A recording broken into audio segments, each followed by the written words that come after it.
62 اور 3 اور 4، جس کا ترجمہ آپ بار بار سن چکے ہیں کہ سنو اللہ کے ولیوں پر نہ خوف ہوگا اور نہ وہ غمگین ہوں گے، یہ وہ لوگ ہیں جو ایمان لائے اور پرہیزگاری کرتے تھے، ان کے لیے دنیا کی زندگی اور آخرت میں خوشخبری ہے۔ اللہ کی باتوں میں کوئی تبدیلی نہیں کر سکتا، نہ ہوتی ہے اس میں، یہ بڑی کامیابی ہے۔ اور اس کو مزید ہم آگے اس بات کو بڑھاتے ہیں کہ اللہ والوں کی شان، ان میں سے حضرت عمر فاروق رضی اللہ تعالیٰ عنہ کے متعلق ہم بات کرتے ہیں کہ ابو عثمان بیان کرتے ہیں کہ ایک شخص نے کہا، میں نے حضرت عمر رضی اللہ تعالیٰ عنہ کو دیکھا کہ وہ شیطان کو حج کے دوران جو کنکریاں مار رہے تھے نا، وہ مار رہا تھا، اور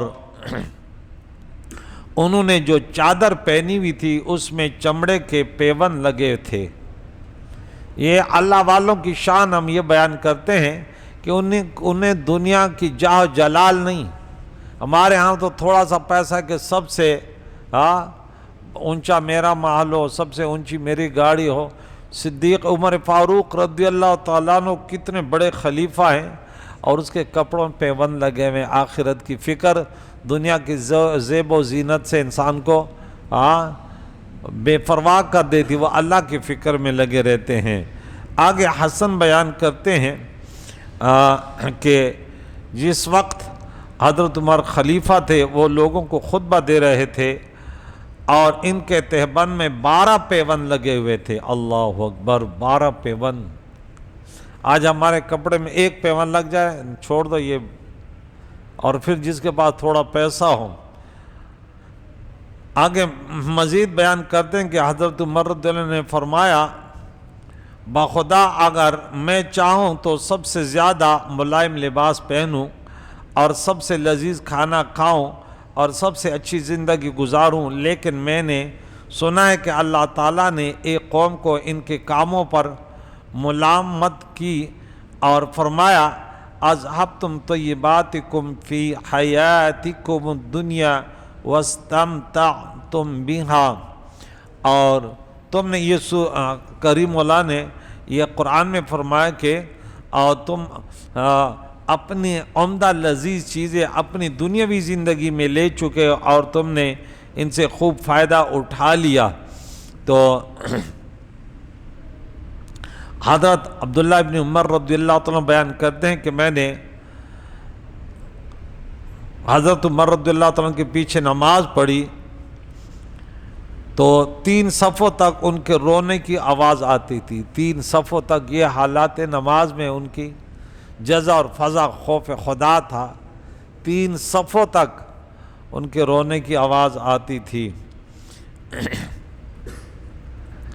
داؤد بن علی کہتے ہیں کہ حضرت عمر بن خطاب رضی اللہ تعالیٰ عنہ نے فرمایا، اگر فرات کے کنارے ایک بکری بھی بھوک یا پیاس سے مر جائے تو مجھے ڈر ہے کہ اللہ اب مجھ سے اس کے متعلق سوال کرے کہ تمہارے بادشاہ تمہارے خلافت میں ایک بکری، حالانکہ فرات کے کنارے آج کل کے بادشاہ نام تو عدل انصاف کا لیتے ہیں اور کرتے کیا ہے، یہ ہے عدل اور انصاف۔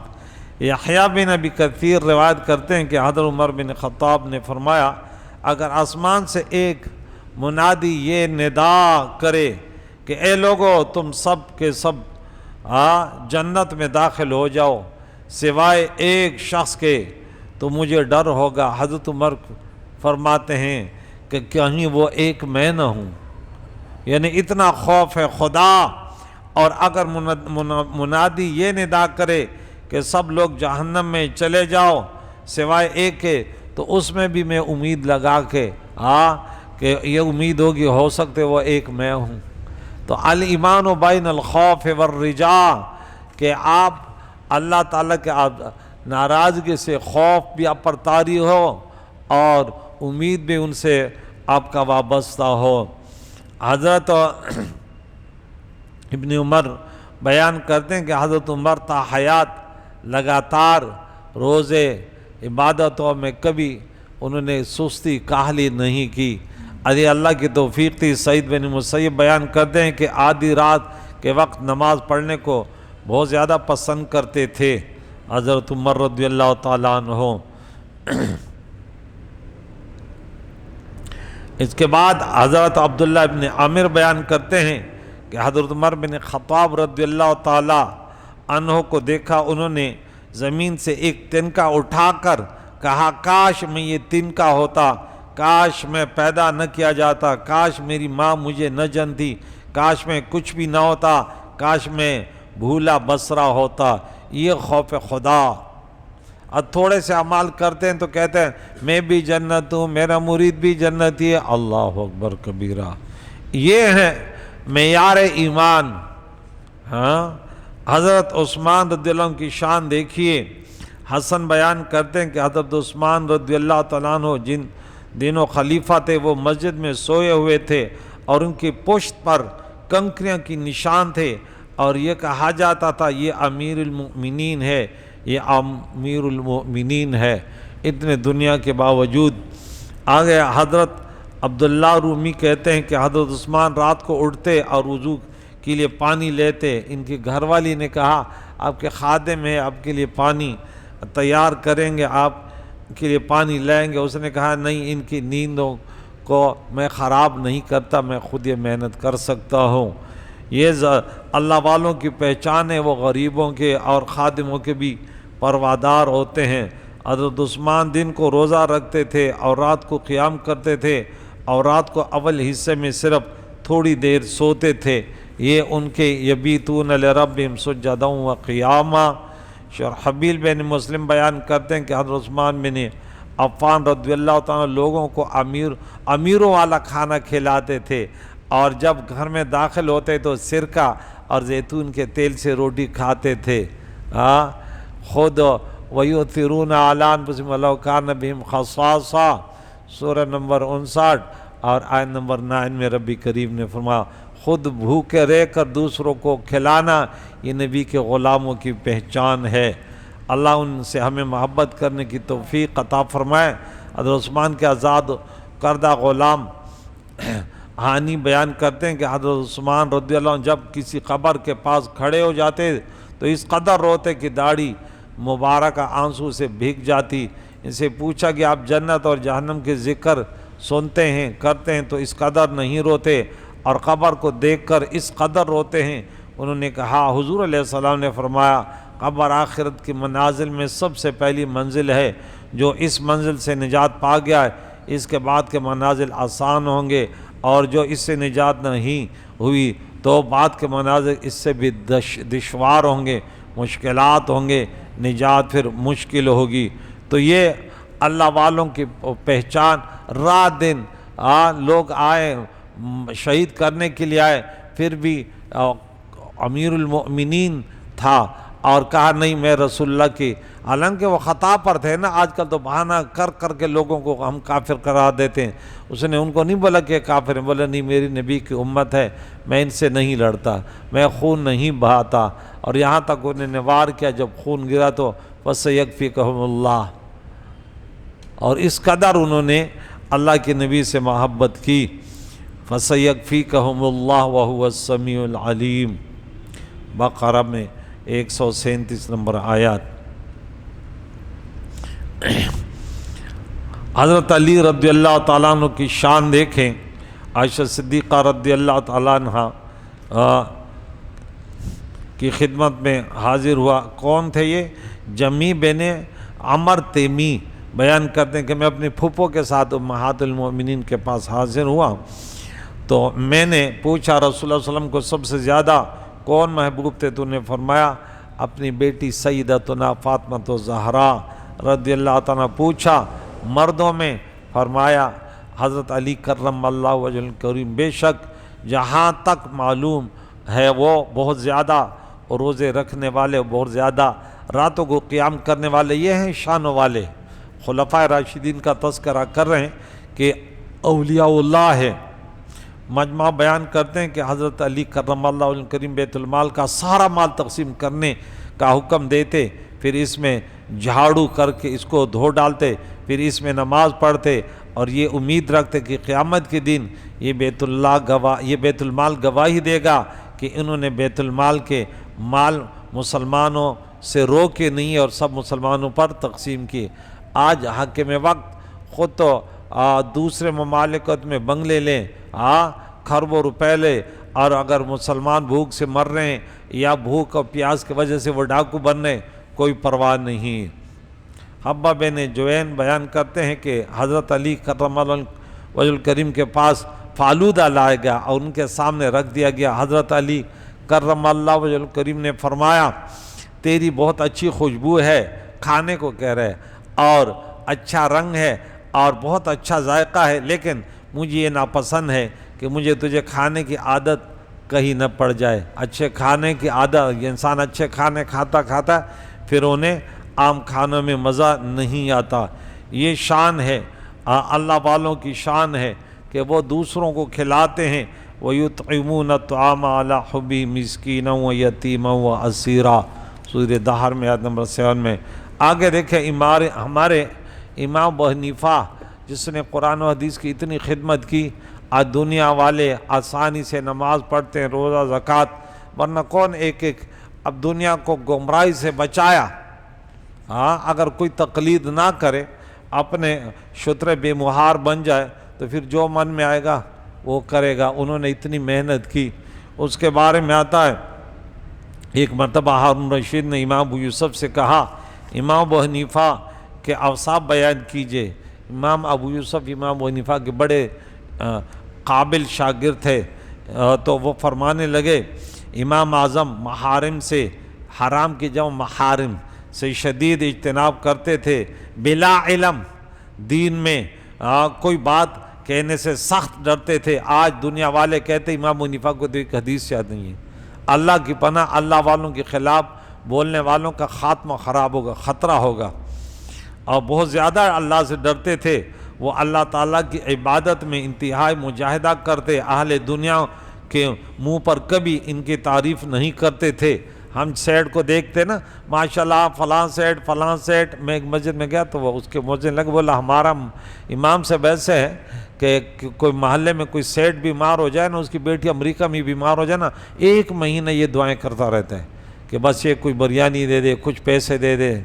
میں نے بولا اب ایسے بھی ہیں، اللہ کی پناہ، اب ایسے بھی مولوی ممبروں پر بیٹھ گئے۔ عالم دین وہ ہے کہ اس کا کوئی روب ہو، کوئی دبدبہ ہو، کوئی لوگ دیکھ کر کوئی خوف تو کرے۔ اب وہ مذاق بن گیا، لوگ پھر ان کا مذاق اڑاتے ہیں۔ پیٹ گردن سے بڑھ رہی ہے، گردن پیٹ سے بڑھ رہی ہے۔ اللہ تو ہدایت دے، بولا آمین۔ اکثر خاموش رہتے تھے اور مسائل دینیہ میں غور و فکر کرتے تھے۔ اتنے عظیم علم کے باوجود بے حد سادہ اور منکسر المزاج تھے۔ جب ان سے کوئی سوال پوچھا جاتا تو کتاب و سنت کے طرف رجوع کرتے اور قرآن و حدیث سے اس کا استنباط کرتے، غور اور خوض کرتے۔ اگر عبارت النص نہیں تو دلالت النص، اشارت النص، اقتضاء النص، مسئلہ معلوم کرتے۔ کسی شخص سے طمع کرتے اور نہ بھلائی کے سوا کبھی کسی کا تذکرہ کرتے۔ ہارون رشید یہ سنتے ہی کہنے لگا صالحین کے اخلاق ایسے ہی ہوتے ہیں۔ پھر اس نے کاتب کو ان اوصاف کے لکھنے کا حکم دیا اور اپنے بیٹے سے کہا ان اوصاف کو، امام ابو حنیفہ کے اوصاف کو یاد کرو تاکہ تمہیں بھی اس سے کوئی فیوزات و برکات ملیں کہ نیک لوگوں کے طریقے کار کیا ہوتے ہیں۔ امام ابو یوسف فرماتے ہیں امام اعظم اگر کسی کو کچھ عطا فرماتے اور ان کا شکر وہ ادا کرتا تو وہ بے حد افسوس فرماتے اور کہتے کہ شکر کا مستحق تو صرف اللہ ہے، الحمدللہ۔ یہ جس کا دیا ہوا مال میں نے تم تک پہنچایا ہے تو میرا کیوں شکر ادا کرتے؟ میں نے کون سا کمال کیا؟ اللہ نے مجھے دیا تو میں نے تمہیں دیا تو کون سا وہ کر دیا؟ اللہ کا شکر ادا کرو۔ امام ابو یوسف نے کہا امام اعظم 20 سال تک میری اور میرے اہل و عیال کی کفالت فرما رہے تھے۔ ایک دن میں نے عرض کیا میں نے آپ جیسا فیاض کوئی شخص نہیں دیکھا، فرمایا تم نے حماد کو نہیں دیکھا ورنہ ایسا کبھی نہ کہتے۔ تو وہ ابھی دیکھیں خود اس بات کو پسند نہیں کرتے تھے، 20 سال تک لگاتار اپنے شاگرد کو اتنا بڑا عالم بنایا، اس کا گھر کا خرچ، وہ ایک بیوہ کا وہ ہے بیٹا ہے، بولا تم صرف پڑھتے رہو، ہم تمہارا خرچ برداشت کریں گے۔ اور شفیق بیان کرتے ہیں کہ امام ابو حنیفہ رضی اللہ تعالیٰ عنہ،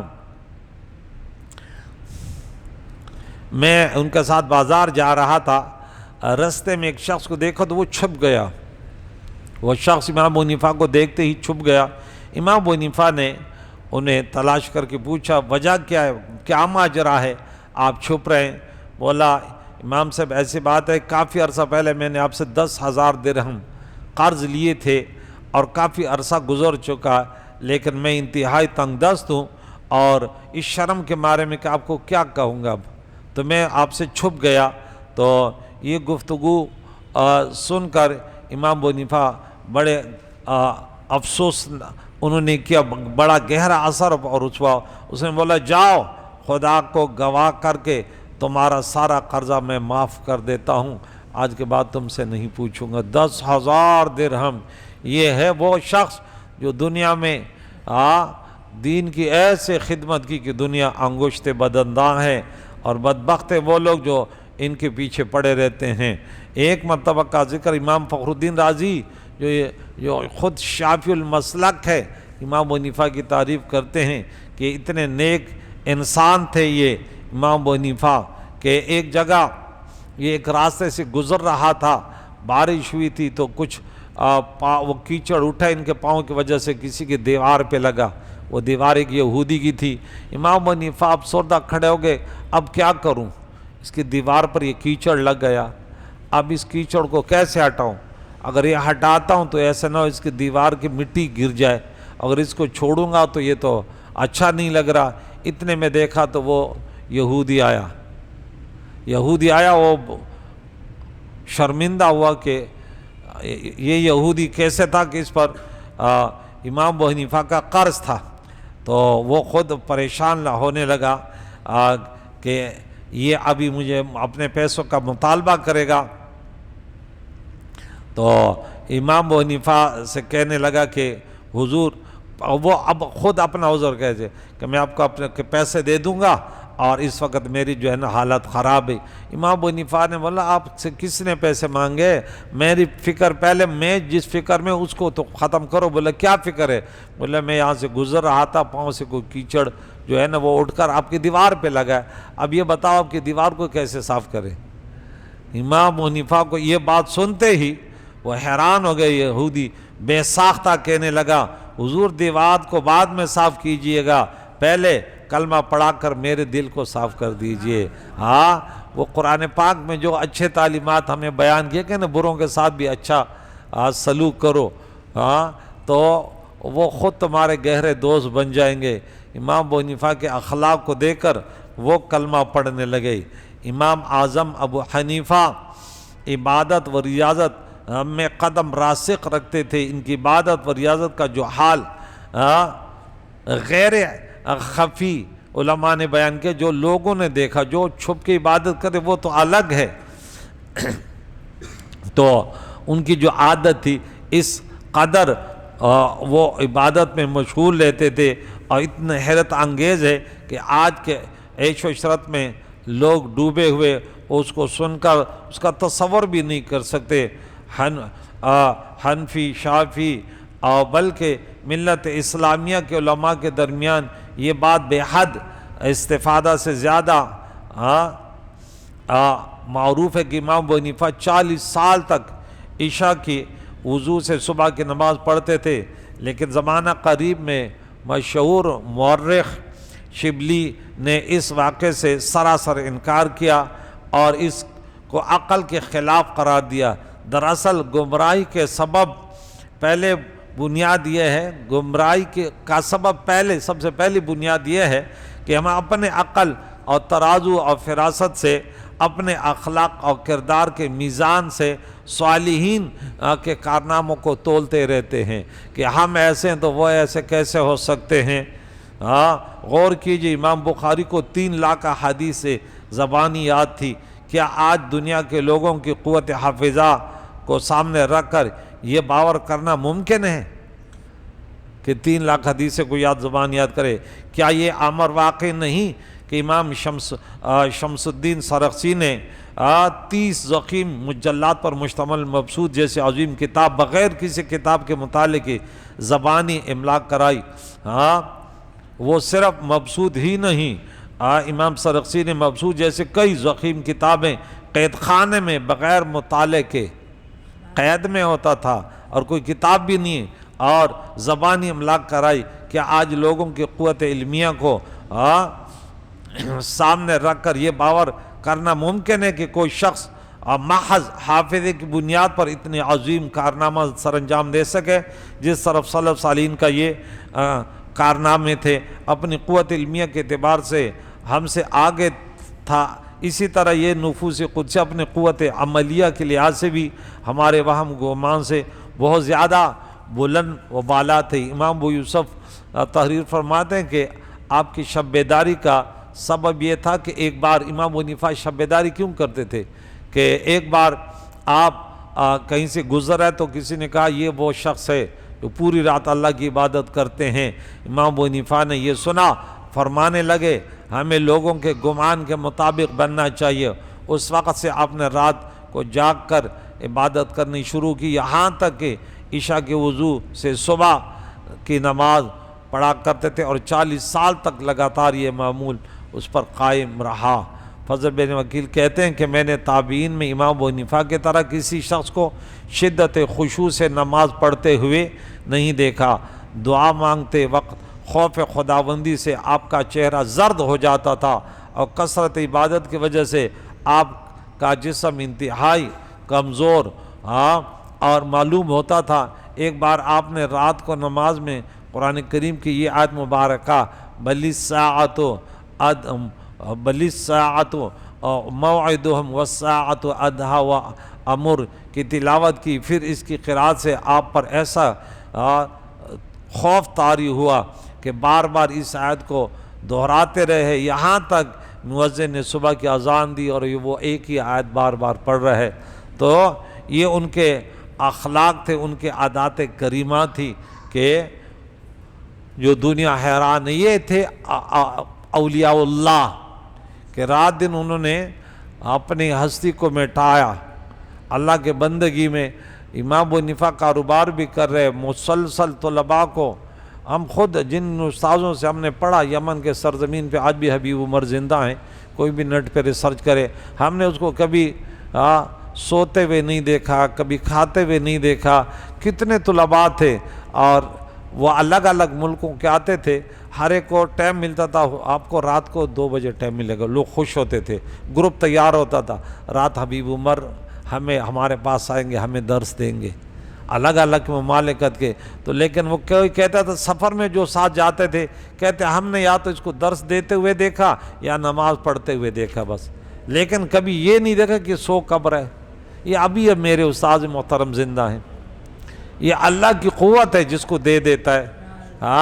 جب اللہ تعالیٰ فرماتا ہے نا کہ میں پھر ان کے کان، ان کے ہاتھوں، ان کے اندر پھر قوت بھی وہ ہوتی ہے کہ وہ ہمارے عقلوں سے پھر ورا ہوتی ہے، ان کو اپنے ترازو سے۔ اب ایسے لوگ بھی ہیں، اگر ہم جیسے گنہگار کہتے ہیں بھئی ہماری الحمدللہ نماز قضا نہیں ہے، وہ سوچتے ہوں گے یار نماز تو ہماری تو ہر روز قضا ہوتی ہے، بھئی اب کی عادت اتنی خراب ہے۔ تو وہ اللہ والے تو ان کے نہ نفلی روزی قضا ہو رہے ہیں، نہ تہجد قضا ہو رہے ہیں، نہ نفلیں، اور ایک نفل قضا ہونے پر وہ کتنے وہ شرمندہ ہوتے تھے۔ اور اب ایسے لوگوں سے پوچھو، بولے اور 5 وقت کی نماز کون پڑھے گا؟ اس کو یوں لگ رہا ہے کہ پہاڑ کو اٹھانا، بھئی ان کی عادت ہے خراب ہے نا۔ تو یہ اللہ والے تھے، ان کو اللہ تعالیٰ نے انسان جیسے ایسے آگے بڑھتا رہتے ان کی قوتیں بڑھتی رہتی ہیں، قوت حافظہ بڑھتا ہے، قوت عملیہ، قوت علمیہ۔ تو پھر یہ ان کے بارے میں رب کریم نے فرمایا الا ان اولیاء اللہ لا خوف علیہم ولا هم يحزنون، کہ یہ سنو اللہ کے ولیوں پر نہ کوئی خوف ہوگا نہ وہ غمگین ہوں گے۔ مزید اس پر جو ہے کہ ان سے کچھ اولیاء اللہ سے کچھ ایسے کام نمودار ہوتے ہیں، سرسد ہوتے ہیں کہ وہ ہمارے بس کے نہیں ہوتے، ٹھیک ہے نا۔ پھر اس پر گفتگو کریں گے، ان کی کتنی قسمیں ہیں اور اس پہ قرآن سے کیا دلائل ہیں اور احادیث مبارکہ میں ان کے دلائل ہے یا نہیں ہے۔ انشاءاللہ العزیز کریم مولا سے دعا ہے، یا اللہ تیرے نیک بندوں کا ذکر کرتے ہیں، ہم بڑے تیرے نیک بندوں سے محبت کرتے ہیں۔ تیرے نبی نے اتنی بڑی خوشخبری سنائی، المرء مع من احبا، جن سے تمہیں محبت ہے تمہارا حشر بھی ان کے ساتھ ہوگا۔ بڑے گناہگار خطا کار ہیں، لیکن یا اللہ تو دلوں میں کیا ہے یہ بھی جانتا ہے کہ ہم نیک لوگوں سے کس قدر محبت کرتے ہیں۔ یا کریم مولا ان کی پیاری پیاری ادائیں، کریم مولا ان کی سنتیں، یا اللہ ان سے ہم محبت کرتے ہیں، ہمیں بھی نیکیوں کے راستوں پر گامزن فرما، گناہوں سے بچنے کی طاقت عطا فرما، خصوصاً 5 وقت کی نماز با جماعت پڑھنا ہمیشہ ہمارے مقدر میں ہو، زبان ہمیشہ تیری ذکر سے، گناہوں پر استغفار سے، قرآن پاک کی تلاوت سے، اپنے پیارے نبی پر درود و سلام سے تر ہو۔ یا غیاث المستغیثین اغثنا یا رب، صلی اللہ علیہ محمد و صحبہ اجمعین برحمتک۔